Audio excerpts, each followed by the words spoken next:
Hello అండి అందరికీ. ఈరోజైతే మేము చింతకాయలు తీసుకున్నాము, వాటిని పచ్చడి చేస్తున్నాము. దానికి నాకు హెల్ప్ చేస్తుంది నాగమ్మ. అలా ఒక్కొక్కటిగా ఎందుకు వేస్తుందంటే అవి ఒక్కసారిగా వేస్తే చాలా కింద పడిపోయే అవకాశం ఉంటుంది, అందుకని ఒక్కొక్కటిగా అయితే వేస్తుంది నాగమ్మ. అయితే ఈరోజు నాకు హెల్ప్ చేస్తుంది ఫ్రెండ్స్. చూడండి, చింతకాయ పచ్చడి అయితే మనకి చాలా మంచిది ఆరోగ్యానికి.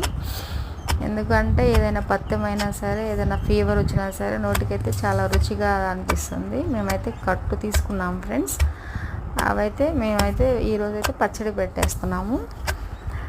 అలాగే ఈరోజు వీడియో తీయడానికైతే చాలా ఇబ్బంది అయింది ఫ్రెండ్స్. ఎందుకంటారా, అది దంచుతూ నేనే వీడియో అయితే తీయాల్సి వచ్చింది.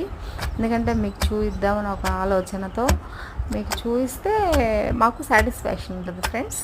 అలాగే మేమైతే పచ్చడి చేసాము, చింతకాయ పచ్చడి. Thank you.